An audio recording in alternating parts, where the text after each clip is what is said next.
sometimes as we've made New Year's goals, we make these goals and then life hits us. We get back to work, the holidays are over, everything's back to school, and the reality of life kind of hits us.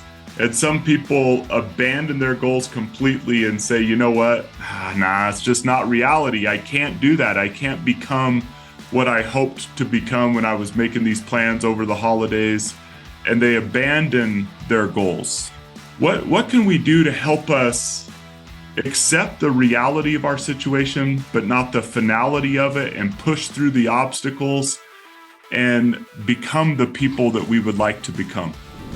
Welcome to the Sportlight podcast for parents, coaches, and athletes. The Sportlight refers to the time in an athlete's life when they have increased ability to affect the culture around them and the increased opportunity to learn life's lessons through sports. This podcast aims to help parents and coaches capitalize on their athletes' precious time in the Sportlight. The Sportlight podcast is brought to you by Especially for Athletes program.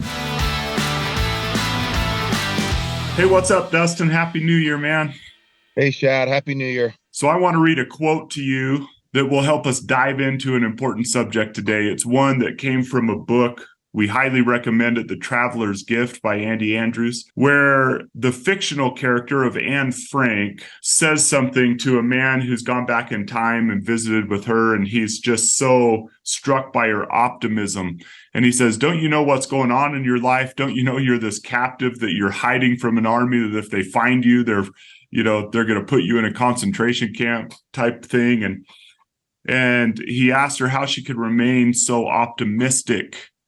And she said this: I do not deny the reality of my situation. I deny the finality of it. And sometimes as we've made New Year's goals, New Year's resolutions, we make these goals and then life hits us. We get back to work, the holidays are over, everything's back to school, and the reality of life kind of hits us. And some people abandon their goals completely and say, you know what? Nah, it's just not reality. I can't do that. I can't become what I hoped to become when I was making these plans over the holidays. Yep. And they abandon their goals. Yeah. What can we do to help us accept the reality of our situation, but not the finality of it, and push through the obstacles and become the people that we would like to become?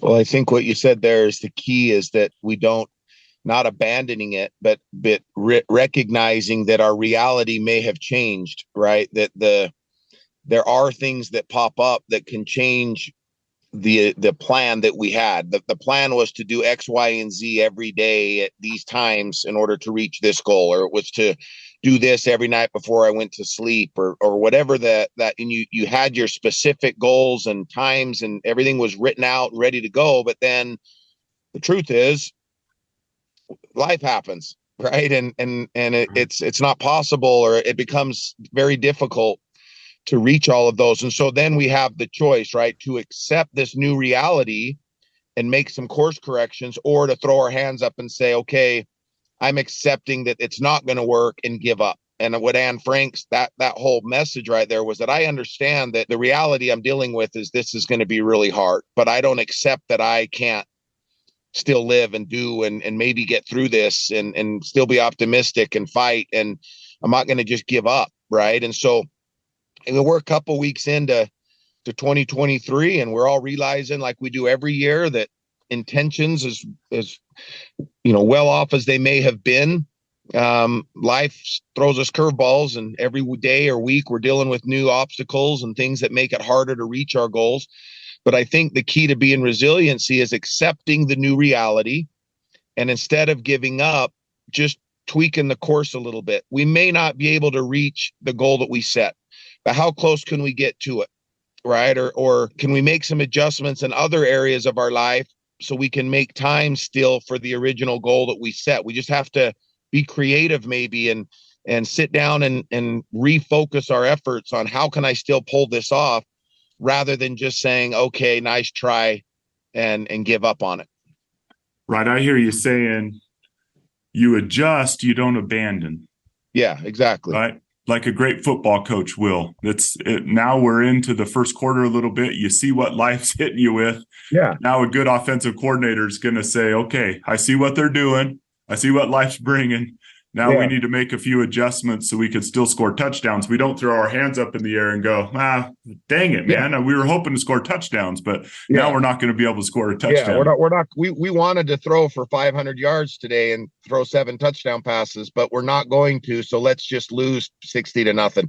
You figure out another way to move the ball, and the good coaches do that, right? You get creative and you figure out another way, and maybe you win the game 10-3.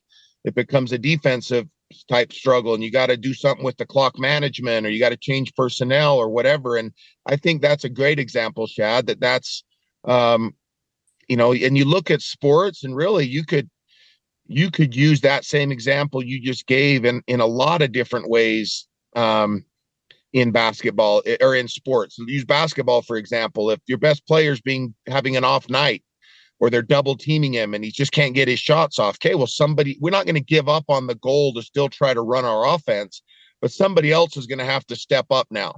And so, maybe in our life, we need to go to somebody else and say, hey, I had this goal. It's getting really hard because of A, B, and C. Could I lean on you for some help? Because I think, and that's when we need to lean on our friends and our people who say, hey, I'm here to support you. I'm here. Okay, well, I need your support. I need you to do a little bit more to help me. And I think good friends will say, yeah, I can help you there. I can, but do we have the foresight and the optimism, I guess, to look beyond the problem and still see the solution, and just say, okay, I'm not going to go maybe over this mountain. I'm going to go around it. Right. And I'm going to use some people to help me go around it. But I got to talk and ask for changes, and figure it out another way. Sometimes in golf, you may not, it's windy, it's raining. So you don't give up on the course, because I don't like playing in the wind and rain. You play different clubs. You have to hit different shots. You have to play the course differently. You just adjust. You don't give up. You don't quit golf. Yeah. And I also love something you said there, that instead of using our imagination, ingenuity, and energy to come up with excuses, use all those things, just direct them a different direction and look for solutions. Yeah. Okay, the reality of life is hitting me. Our morning routine is not going to allow me to get up, get going, and get to the gym. I can't do that. So instead of saying I'm not going to go to the gym this year, we could just say simply, okay, so when can I work out? It's that adjustment. It's not the abandonment. Another thing that I think I would love to hear your thoughts on here is our why. I really think that when it comes to maintaining the enthusiasm to reach a goal, we need to be driven by the why in our life, and really have a clear why. Why is it that I'm doing what I'm doing? Why is it that I want to achieve this goal? What would you say about remembering your why? I think that might be maybe the most important thing when we are setting our goals, is to write that down and refer back to it, because that was our original motivation for setting the goal. And if maybe the why has changed, Shad, right? Like my reason for wanting to do A, B, or C for my team or for my family or for my job or business or something, maybe it isn't as necessary anymore, or maybe it's been addressed in another way, and or something else has popped up that's really more important. And so my why may need to change a little bit. But if my why is really rooted in a foundational, personal thing, I need to do X, Y, and Z because I want to be a happier person, then referring back to my reason for doing this isn't for anything other than I want to be happier. And is this making me happier? Right? Maybe we go back to it after a month or two and say, you know what, this really isn't making me happier. I thought it would, but making that more money isn't making me happier. Or going to the gym all these times, I'm now struggling with, I have body image issues, or I have, diet issues now, or I'm so focused on food that I'm not enjoying going to dinner with my family, or I'm I've got an eating disorder, whatever the things that just pop up, because the intention was originally good, but the why, you know what? I'm not reaching that. This isn't going to get me to the why. I need to make a little correction. Don't abandon, but adjust. Yeah. I love what you said there. Don't abandon, but adjust. I like that. Well, and I think that the why, I read a book, Atomic Habits, I've referenced a few times on the podcast, I think, but where the person said the most effective way to make goals is to make to be goals, not to do goals. And if you identify what you want to become, then it's easier to stay with your goals. And so, for example, the difference between saying I'm going to eat less than 1,500 calories a day, someone who might be going into the new year and saying I want to lose a little weight or whatever. He's saying it's more effective to say I want to be a healthy person. Yeah. I am a healthy person. I am a person who is active and exercises. And if we focus on the kind of person we want to be instead of the things that we want to do, he implies in that book, after doing a lot of study, James Clear is his name, that to be goals are more effective in the long run than to do goals. And especially if those to be goals really aim at who we want to be. So the question is, what kind of person do we want to be on December 31st, right? What kind of person do we want to be? And if we can be resilient, if we can adjust instead of abandon, if we could call an audible instead of just walk off the field like, look, they got this covered, right? Yeah. If we could really focus on, okay, I want to be this on December 31st, 2023. I want to be this. That why can get us up in the morning. It can help us have enthusiasm toward the things that are becoming hard to do. One of my favorite quotes, I forget where I heard it. Lindsay Robbins, I think, is the one who said it. But he said the secret to success in life is to be able to go from failure to failure without losing enthusiasm. Right? Yeah. I love that. I love that thought. Like, we're all going to fail this year. We're all going to not keep our goals. Can you go from failure to failure? Can you laugh at yourself and not take yourself too seriously? Because the truth of the matter is if you eat better or exercise or whatever the goal might be related to financially, okay, so you have a bad day, you go out, you walk into a store, you just start splurging. It's not a good financial day. But don't abandon, just laugh at yourself and be like, gosh, dang it, I fell back into it.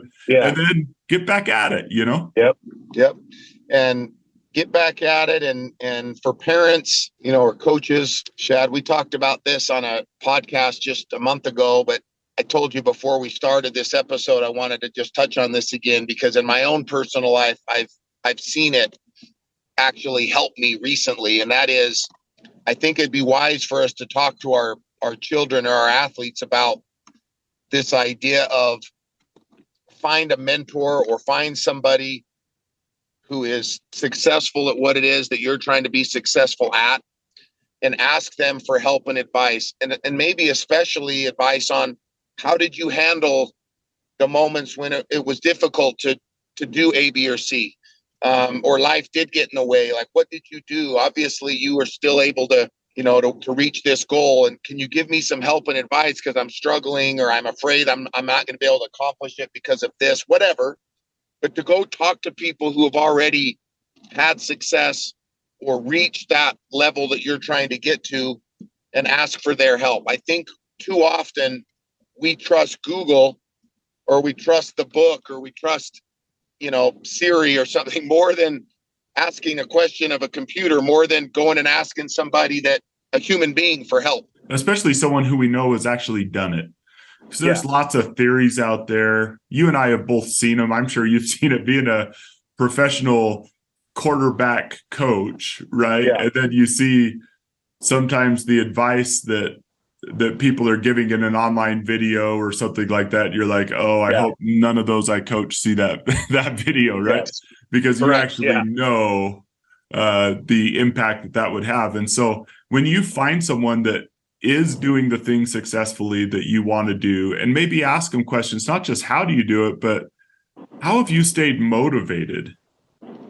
I recently, this, but had an injury that kept me out of the gym for a little while, and it's interesting. I get back to the gym now. I let my calf heal, and I'm back to the gym, and I'm going. There's a lot of new people, but the ones that are really in shape, they were the same people that were there 3 years ago. Yeah. Same time, every morning, So a good question for them might be, how have you maintained the motivation to get up and do this every day? How have you maintained the habit of this? Like, I have come sporadically for the last 3 years, and I always see you here. Yeah. How do you get yourself out of bed? Like, what do you do? What do you tell yourself? That's super valuable when we start hitting those obstacles. Having conversations with people who've got to where we want to get will not only enhance our why and give us that motivation, that fuel to get out of bed and to get going on our goals or whatever it might be, but it also will give us some knowledge about how we can stay a little bit more consistent. And I think that's so important to do. It's so hard for some people to do. We have well-intentioned goals and well-intentioned habits that we're trying to create, and we're working on them. We all know that at some point something's going to make that difficult, and then I think the question of resiliency and of your why really comes into play. And if we haven't written down, maybe this is my why, and when anything that gets in the way happens, I'm going to be prepared and I'm going to adjust. And then when it comes, all right, I'm going to my toolbox. I've got this tool. I'm going to call so-and-so and ask them for help. Or I'm going to, I'm going to take 2 days off, readjust my why, and get back at it again. But I'm not just going to say, okay, this was hard. I gave it a good effort for a month and then go backwards. I think that's what most of us do, because we get, what we've talked about, embracing the boredom of consistency. We don't embrace it. We lightly hold on to it, and it gets away from us because we're not embracing the boredom of consistency, and we're not recognizing that we are going to have to be resilient, which means we are going to face hard times during this. And when those hard times come, recognize this was part of the process. I knew this was going to happen, but I already determined that my why is more important. And I'm going to get through this by now going to my resources, going to my toolbox. And what are those things that we can lean on and ask for help with or do differently? And I think that's how we get through deeper into the year at reaching our goals, or at least maybe accepting new realities and adjusting our goals, but not giving up. Awesome. So by way of review, we don't deny the reality of our situation. We deny the finality of it. If we aren't where we want to be, that's okay. We don't need to deny that we aren't where we want to be, but deny the finality of it. I'm going to get where I want to be. Make solutions, not excuses. Remind yourself of the why. Adjust and don't abandon. And so, we're all going to face it. We're all going to butt up against those times where it becomes more difficult. I also might add one more, Dustin. With some of the other things I do, I'll share this specific example because it might be something that someone's dealing with, right? Yeah. I've tried to help some people overcome an addiction to pornography. Yeah. And I would meet with them regularly and I would talk with them. And one of the things I realized is they would kind of come in and they would talk to me and they would say, I did this week, and I made this mistake. This happened again. And one time I just I think it was inspiration, but I said, dude, stop. I don't want to hear about your failures anymore. Yeah. I want you to tell me about your successes. I think too often we start, when reality of life hits us and it becomes hard to keep our goals, we start beating ourselves up, even though we're making progression. that we aren't making it as fast as we want, or we aren't being as consistent as we want. And so then we're like, man, I'm the same person I've always been. When that's not true, we've actually started to make some progression, and we've started to get a little bit better, and we've started up that mountain. We aren't to the top yet, but the hike has got a little hard, but we're further up the mountain than than a couple of weeks ago. Yeah. And so I started to have people come in and tell me about their successes. And I would say, hey, I want you to tell me about a time when you were thinking about looking at pornography and you didn't, or you were thinking about drinking alcohol and you didn't. I want to mine that experience a little bit more. What was it that allowed you to have the strength not to do it? What was it that kept you from indulging in that thing that you wanted to root out of your life? And as we started to talk more about successes and learn from our excesses, instead of just constantly beating ourselves up about the failures, I saw more progression. And you apply that, for example, to someone who's trying to eat a healthier diet. Instead of beating yourself up about eating a cinnamon roll once before you go to bed, just think, man, this last week, I actually did really, really well. There was 3 or 4 days where I ate super healthy, and then there was those 2 or 3 days that got away from me. But the truth is that person is way healthier if they're eating now 4 days of healthy eating and staying away from the things they want to stay away from than they were when they were eating 7 days unhealthy. And so I think looking at that progression and not beating ourselves up, but analyzing our successes, not just our failures. Going back to that game tape analogy, I'm sure you do this as a football coach and with your quarterbacks. Break down the plays they do well as well. Don't just go and find the 4 interceptions and say, let's talk about what happened there. But hey, look at this read you made, and what did you see? And so analyzing our successes, not just our failures. I think we beat ourselves up too much as we try to grow. As long as we're taking 2 steps forward for every 1 step back, we're still progressing. Yeah. So that's not to say we're not going to have a backward step. Let's just say, let's have more forward steps than backward steps, and we're still progressing, and we're eventually going to get there. We may get there, may take a little longer, but these goals are sometimes take a little bit longer because of obstacles in life and different things. But if we can take 2 steps forward and then we take a step back, well, let's just take 2 steps forward tomorrow. And then if we take a step back, we're still moving forward.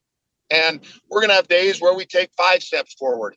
We may have a day where we take 5 steps back, but just keep trying to make the wins more than the losses. And I think eventually we'll get there. And if it doesn't happen by March 1st, which was the goal, it happens by May 1st, so be it. That's life. Most of us don't reach the goal on the date we set it to. We have to give ourselves another weekend to get it done, right? And that's okay. It's just in the process, we're learning a lot. And we are, like you said, we are getting better. It's just we're too focused sometimes on you've talked about this multiple times, on the outcome, that we forget all that's happening in the process because we get too outcome oriented, or we call it process over podium, right? That in the process are a lot of lessons being learned. We'll get to the podium eventually, but let's not forget that this process is teaching us a lot of things. We are getting better. Hang in there, keep fighting. And when you come to struggles, ask for help and don't abandon. I love it, man. That's my, I guess, final thoughts on it. But I think what you just said there is spot on, man. I love this poem, Dustin, maybe to end with this. It's the poem about the sundial. There's a sundial at one of our academies, one of our colleges, that has this poem on it. It says this: "The shadow by my finger cast divides the future from the past. Before it sleeps the unborn hour, in darkness and beyond thy power. Behind its unreturning line, the vanished hour no longer thine. 1 hour alone is in thy hands, the now on which the shadow stands. And sometimes when we realize that even what's happened the last couple of weeks, dang it, man, yesterday I didn't keep that goal as well as I wanted to, or I didn't get to the gym, or I didn't, whatever it might be. Yeah. Well, you have no power over that hour anymore. Yeah. You only have the power right now. And part of being resilient is realizing that and accepting that and saying, yesterday I took a step or two back, but the only thing I have power over is the opportunity to take a few steps forward and not get so discouraged by our back steps that we stop moving forward.